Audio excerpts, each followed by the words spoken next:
Welcome back, everybody, to Chris's Book Club. This is Disrupt You by Samit, and we are on chapter 4, which is titled Building a Brand of One. The quote of this chapter is, "Who am I anyways? Am I my resume?" This is a quote from I Hope I Get It, a chorus line. So this chapter, and I'll read it to you. This chapter will explore the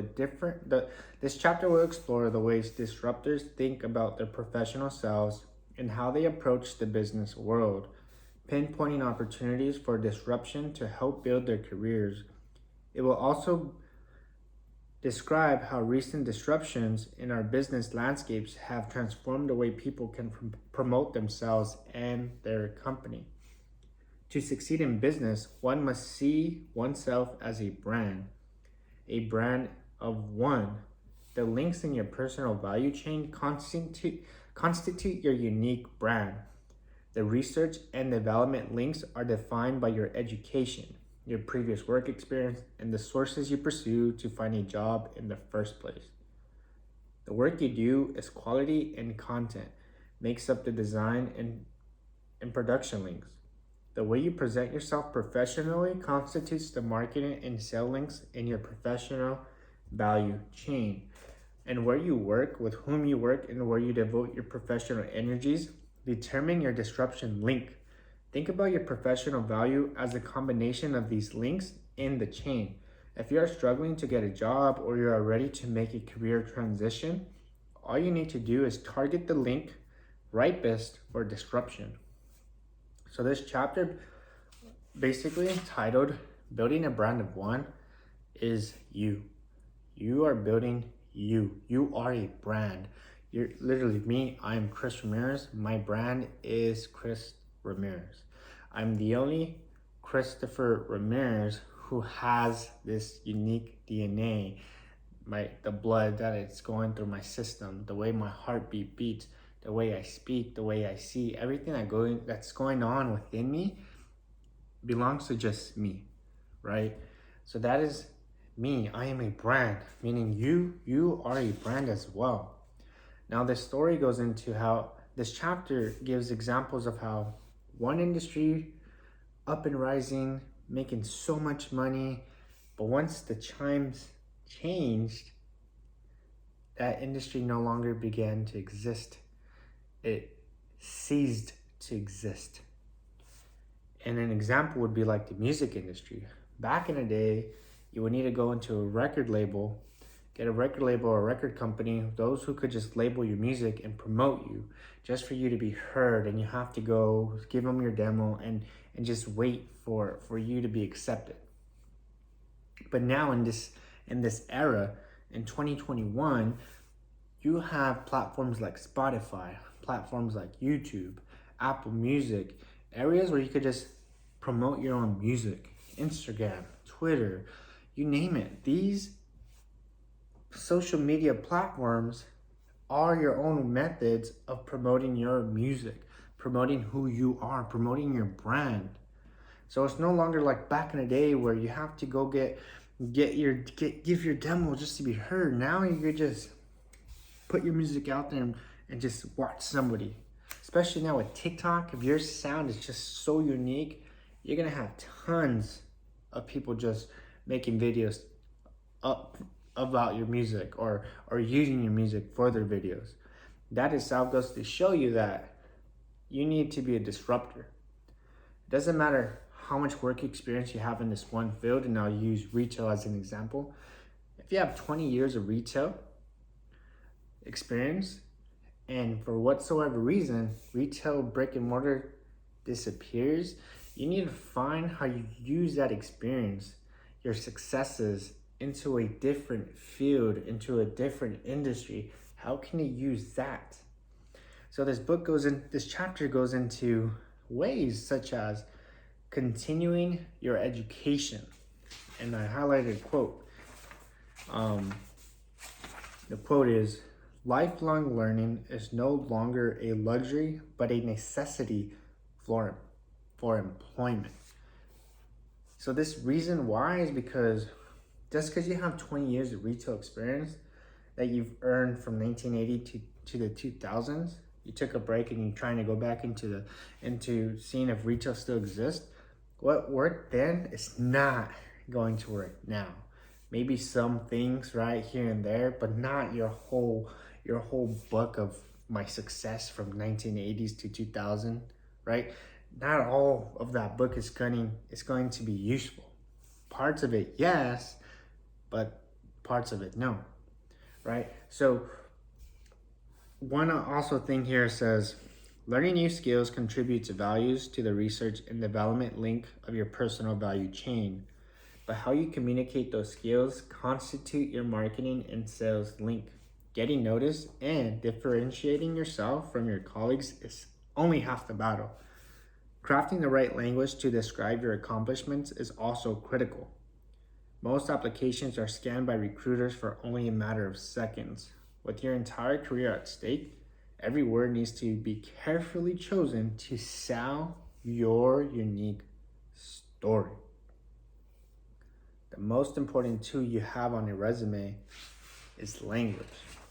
He even gave like ways or other methods you could improve yourself, such as like finance. There's accounting, balancing, solving. There's creative, which is like acting, creating, founding. There's technical / manual, which is like drilling, making, manipulating. So there's detailed, clerical, research, helping, teaching, management, communication. These are all transferable skills that you can still continue to learn, right? So he also gave an example of his life where and I'll say right here, my shortcoming in my personal branding were pointed out to me in my very first week at EMI by Virgin Music Group's vice chairwoman, Nancy Berry. I was raised to believe that in business, men wore suits and ties to important meetings. When I started at EMI, my first time in the C-suite, I was about to fly around the world to meet all of the labels across the United States, Europe, and Asia. I had been hired to transform the music industry. But what I failed to grasp was that this was the world's largest music company. But what I failed to grasp was that this was the largest music company, not a bank. Everyone around me was wearing t-shirts and jeans. Lucky for me, my first meeting was in Los Angeles with the head of Virgin Records. And Nancy Berry asked me this one question. How are you going to get musicians, their managers, and label executives to follow your lead into this new digital age if no one is going to be able to relate to you? Now, the reason why he mentioned this was about personal branding, right? So he needed to get with these times.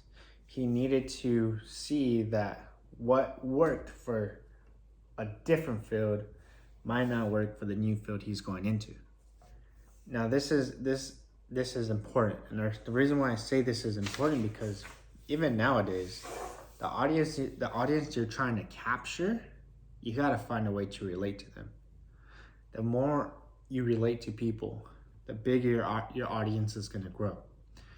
But if you just try to like stand out to not really relate to them, then people are just gonna either scroll up or just skip your post, skip your TikTok video, skip your reel, and just be like, that's not really interesting, right?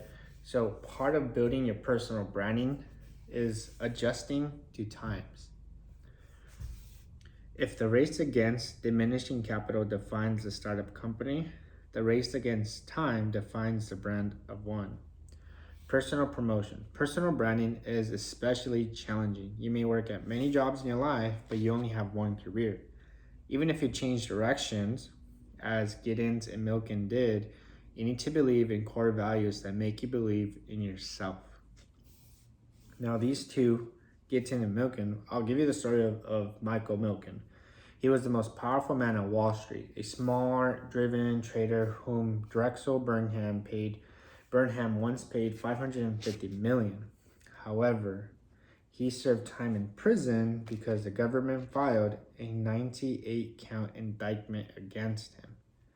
Now this ruined his brand, his image. He is a brand. And in order for him to change this, one method he used was that once he got out of prison, he was diagnosed with prostate cancer. And instead of just letting himself be branded as a person who was stuck in prison, he created a prostate cancer foundation and held global conferences that attract global business leaders, head of states, and NGO directors, all working together just to solve this problem. And then this created a different brand, a different image of him. So he was no longer just a guy who went into prison, but a guy who disrupted a different industry, a different field, which was prostate cancer. A touchy subject that most people don't want to talk about. And then so this chapter also gives ways that you could brand yourself. Now this might be a no-brainer or quote-unquote common sense, but with a laptop and internet connectivity, you have the ability to reach everyone in your industry anywhere and from anywhere. No, anytime and from anywhere. The more you post, the greater your chances of being discovered by someone researching for your expertise. Your words allow you to define your reality and disrupt your industry. Your words can have the same weight and authority as those coming from giant media organizations. As author Seth Godin declares in Lipspin, expertise gives you enough insight to reinvent what everyone else assumes is the truth. Your words allow you to define your reality and disrupt your industry. That quote though, expertise gives you enough insight to reinvent what everyone else assumes is the truth. Man, I read this and I'm like, how true is that? And I'll give you a perfect example, and I won't use names, but where I work, I went into a building that was ran by different leaders. These different leaders ran this building their way. But when I got there, I decided to be a disruptor, right? And change the way they did things into doing those things my way. Now, instead of forcing them to jump onto my wagon and succeed, I would lead them, give them that empowerment to make that decision, to make them believe what they thought was true was no longer going to work anymore.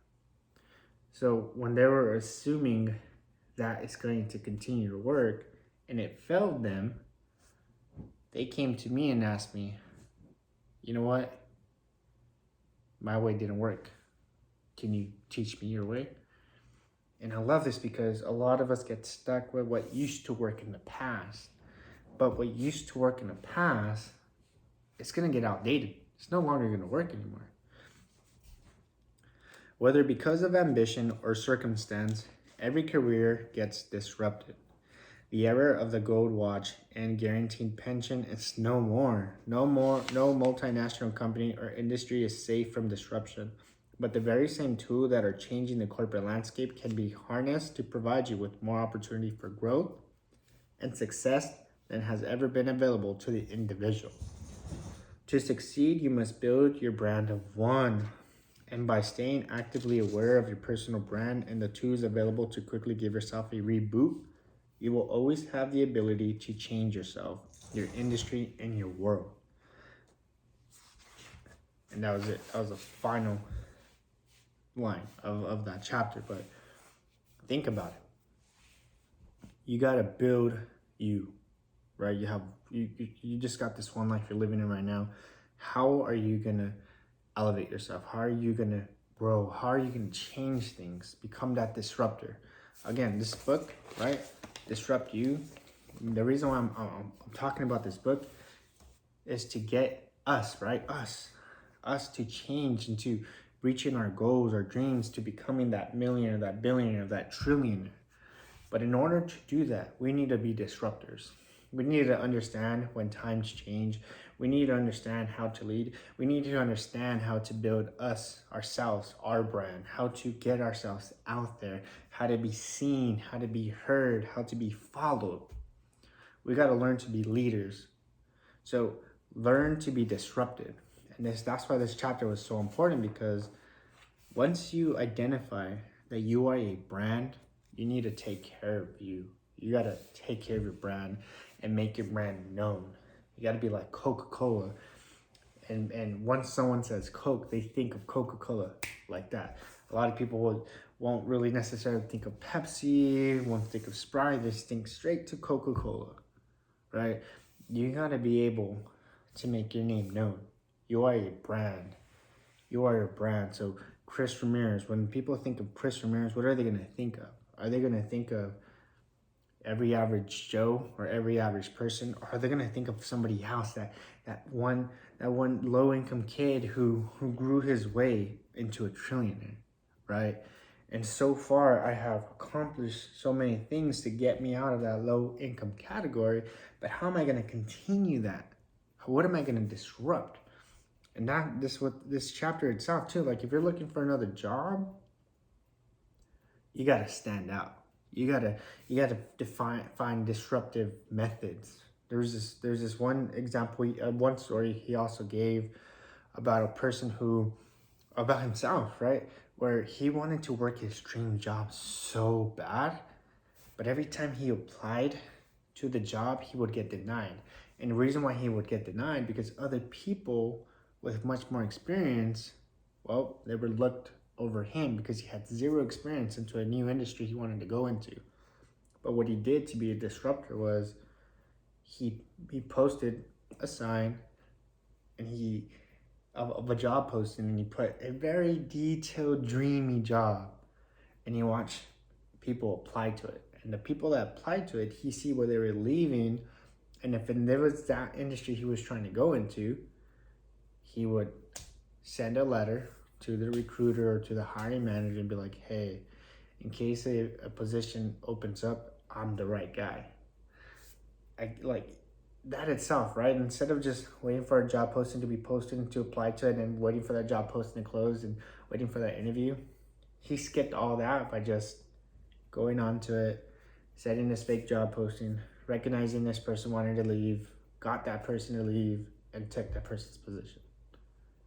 That's what disrupted means. But anyways, that was just chapter 4. Chapter 5,